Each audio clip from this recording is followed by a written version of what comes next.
What if the key to inner peace wasn't hidden in the future or buried in the past, but available right now, within this very moment? Today, we dive into one of the most influential spiritual books of our time, The Power of Now by Eckhart Tolle. In this audiobook-style summary, we'll explore Tolle's profound teachings, how to silence the mind, awaken to your true self, and live each moment with deep presence. You don't need to believe anything. Just listen and let the words point you toward your own stillness, your own awareness, your own power in the now. Let's begin. Chapter 1. You are not your mind. Eckhart Tolle opens with a powerful statement. You are not your mind. Most of us live trapped in an endless loop of thoughts, an internal voice that never stops talking. But here's the truth. That voice, it's not who you are. You are the awareness behind the voice. The mind is a tool. A brilliant one, yes, but when it takes over, it becomes destructive. It creates problems, stress, anxiety, and regrets. We live in a constant state of psychological time, worrying about the future or dwelling on the past. But the present moment, it's ignored, overlooked, forgotten. Tolle says, the beginning of freedom is the realization that you are not the thinker. You are the awareness observing the thoughts. And in that realization begins peace. Chapter 2. Consciousness, the way out of pain. Suffering is optional. Tolle explains that most human pain is self-created. It arises when we resist the present moment, when we mentally argue with what is. There are two kinds of pain, physical and psychological. Psychological pain, like fear, sadness, or anxiety, is always rooted in non-acceptance. We don't suffer the present moment itself. We suffer the story we tell about it. The solution? Presence. When we fully accept this moment, as it is, the pain dissolves. Instead of resisting your emotions, observe them. Instead of judging your experience, allow it.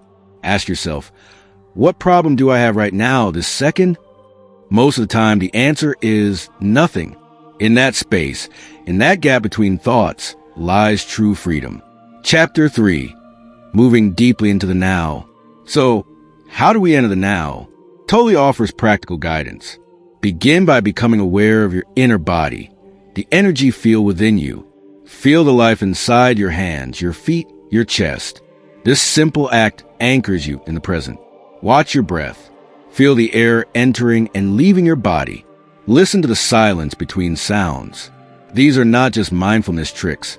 They are portals to presence. And the key is attention. When your full attention is on this moment, you awaken.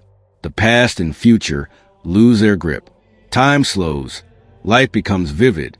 The now isn't something you reach. It's always here. You simply step into it with awareness. Chapter 4. Mind strategies for avoiding the now. The mind doesn't like the now. Why? Because it can't control it. It lives in time, past and future. It uses thought to keep you mentally elsewhere because in the now, the ego disappears. The ego, the false self, needs identity. It thrives on comparison, drama, and story. But when you are present, ego dissolves. What remains is stillness. Tolle warns us about common traps. Seeking happiness in the future. Identifying with problems. Living in constant mental noise. Each of these strategies keeps us from simply being. Remember, you don't have to do anything to be at peace. Peace is your natural state, when the mind is quiet and you rest in the now. Chapter 5. The state of presence. So what is presence? Presence is being fully aware without thought, without resistance. It's not dull. It's intensely alive. In presence, you feel connected to everything. Time fades. A flower glows. A moment breathes. Tolle says presence is a space in which everything happens, yet itself is untouched. It's who you are beneath the noise, beneath identity. And from presence, love arises, compassion, joy, not because of something external, but because you're aligned with your true nature. You don't need to chase peace. You simply allow it to arise by stepping into now. Chapter 6. The inner body. Tolle introduces a powerful technique. Feeling the inner body. Close your eyes. Focus your attention inward.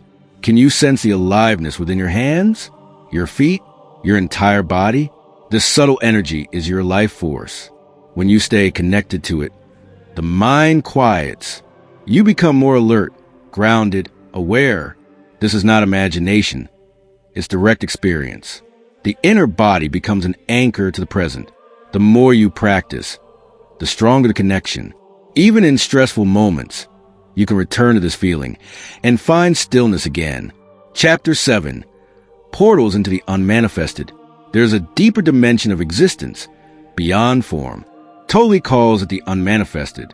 It is the source of all things, the stillness behind movement, the silence behind sound. You can't know it through thinking, but you can experience it through presence. The portals? Silence, space, the present moment, surrender. When you meditate, when you gaze at the sky, when you feel deep peace without reason, you touch the unmanifested. It is not something separate. It is you in your essence. This is not a concept. It's a realization, and it brings with it a vast inner freedom. Chapter 8. Enlightened relationships. Relationships can be powerful teachers. When we're unconscious, we use relationships to fill a void. We cling, demand, project. But when we are present, relationships become sacred. Tolle reminds us, your partner is not there to complete you. They reflect your own consciousness. If both people are present, the relationship becomes a dance, without need, without drama. And if one is not present, you still grow. Their unconsciousness becomes a mirror for your own patterns. Instead of reacting, you observe. Instead of blaming, you stay rooted in being. From presence, love flows freely, not as a need, but as your natural state. Chapter 9. Beyond happiness and unhappiness. True peace goes beyond happiness. Happiness is based on conditions. Peace is not. Tolle explains that even in difficult times, presence brings a quiet strength, a deep okayness. When you stop labeling experiences as good or bad, you open to life fully. You begin to trust the moment as it is. Even pain becomes a doorway. Even challenge, a teacher. This is the beginning of surrender, not resignation, but deep acceptance. From surrender comes true power. Chapter 10. The meaning of surrender. Surrender is not weakness. It is the highest form of strength. To surrender means to stop fighting reality. It doesn't mean you give up on life. It means you stop resisting what is. In this stillness, clarity arises. Decisions become easier. Life flows. Tolle says, surrender is a simple but profound wisdom of yielding to rather than opposing the flow of life. It is the end of inner conflict. And in that space, peace blossoms. Grace enters. You stop being a victim of life and become a co-creator with it. The power of now is not just a book. It is a doorway to presence, to peace, to your true self. You don't need to wait. You don't need to search. Everything you seek is here now. So take a breath. Feel the moment. Step into the now. Because in the now, you are free.